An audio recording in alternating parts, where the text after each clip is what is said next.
bleeding out. He's got stab wounds in his neck and in his chest. It reads like a murder mystery, but it's a true story. Dave Bankhead here. He said this guy's a monster and should not get up. Was the original responding officer to the Gilbert home that day. He stabbed her. Rod Sadler wrote the book called Killing Women and talked about it at the Charlotte Library this past weekend. Ritualistic killing by someone. The author is talking about the serial killer who admitted killing 4 East Lansing women in the late 70s. The connection.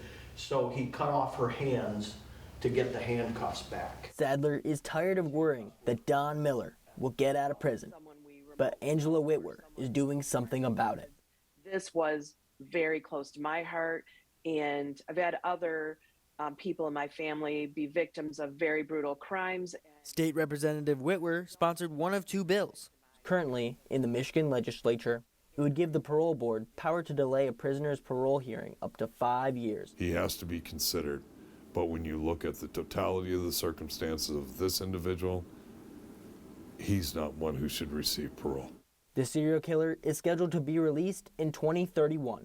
But this spring will be the 2nd year in a row the parole board has to consider letting him out early.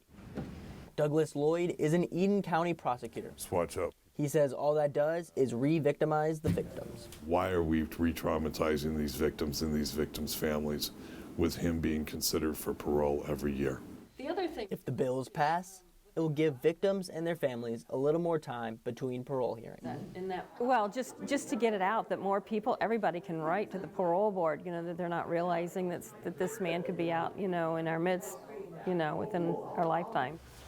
And Gene said, In the meantime, Rod Sadler will continue to speak about the serial killer, who shouldn't get parole anytime soon. I would say. Just as a follow-up to that. In Charlotte, Brian Goldsmith, Focal Point News.